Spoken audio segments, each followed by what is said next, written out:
നമസ്കാരം. നാട്ടുരാജ്യ ന്യൂസിലേക്ക് സ്വാഗതം. നാട്ടുരാജ്യ ന്യൂസ് തിരുവനന്തപുരം സെക്രട്ടേറിയറ്റ് മുന്നിൽ നിന്നുമുള്ള റിപ്പോർട്ടിംഗ്. LDF സർക്കാരിന്റെ 4ാം വാർഷികം UDF കരിദിനമായിട്ട് സെക്രട്ടേറിയറ്റിന്റെ മുന്നിൽ പ്രതിഷേധ സമരം നടത്തി. പ്രതിഷേധ സമരത്തിന് നിരവധി നേതാക്കൾ പങ്കെടുത്തു. സമരം ഉദ്ഘാടനം നിർവഹിച്ചത് UDFന്റെ സമോചനായ നേതാവ് MM ഹസൻ.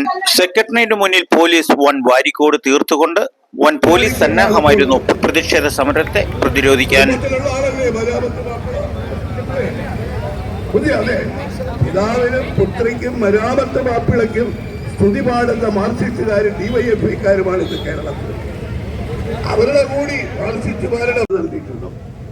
അഴിമതി, മുഖ്യമന്ത്രിയുടെ ചുറ്റിപ്പറ്റിയുള്ള അഴിമതി, സ്വർണ്ണക്കള്ളക്കടത്ത് അഴിമതി അല്ലല്ലേ? ലഹരി മാഫിയയെ ഈ സർക്കാർ മാർക്സിസ്റ്റുകാർ നടത്തിയ അവിഹിതമായ അവരുടെ സ്വാധീനം കൊണ്ടുണ്ടായ അഴിമതി.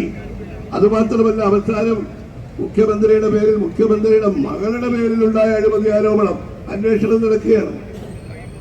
മാർക്സിസ്റ്റ് പാർട്ടിക്ക് വാസ്തവത്തിൽ അവർ ജനാധിപത്യ പാർട്ടിയാണെന്ന് അവകാശപ്പെടുന്നത്. ഇതുപോലെ അഴിമതി നടന്ന ഒരു കാലമുണ്ടായിട്ടില്ല.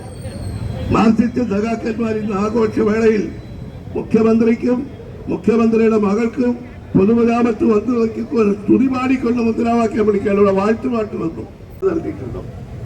അഴിമതി, മുഖ്യമന്ത്രിയുടെ ചുറ്റിപ്പറ്റിയുള്ള അഴിമതി, സ്വർണ്ണക്കള്ളക്കടത്ത് അഴിമതി അല്ലല്ലേ? ലഹരി മാഫിയയെ ഈ സർക്കാർ മാർക്സിസ്റ്റുകാർ നടത്തിയ അവിഹിതമായ അവരുടെ സ്വാധീനം കൊണ്ടുണ്ടായ അഴിമതി. അതുമാത്രമല്ല, അവസാനം മുഖ്യമന്ത്രിയുടെ പേരിൽ, മുഖ്യമന്ത്രിയുടെ മകളുടെ പേരിലുണ്ടായ അഴിമതി ആരോപണം അന്വേഷണം നടക്കുകയാണ്. മാർക്സിസ്റ്റ് പാർട്ടിക്ക് വാസ്തവത്തിൽ അവർ ജനാധിപത്യ പാർട്ടിയാണെന്ന് അവകാശപ്പെടുന്നത്. ഇതുപോലെ അഴിമതി നടന്ന ഒരു കാലമുണ്ടായിട്ടില്ല.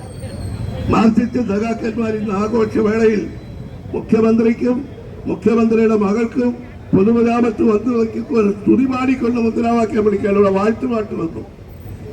ക്രൈസ്തവരുടെ ഒരു പ്രാർത്ഥന പാടിക്കൊണ്ടാണ് ഇപ്പോൾ നടക്കുന്നത്. കുടുംബത്തിലുള്ള ആളല്ലേ മരാമത്ത് അതെ? പിതാവിനും പുത്രിക്കും മരാമത്ത് മാപ്പിളയ്ക്കും സ്തുതി പാടുന്ന മാർക്സിസ്റ്റുകാരും DYFIക്കാരുമാണ് ഇത് കേരളത്തിൽ. അവരുടെ കൂടി സെക്രട്ടേറിയറ്റിന്റെ പരിസരം മുഴുവനും പ്രതിഷേധത്തിന്റെ അലമുറകളാണ്.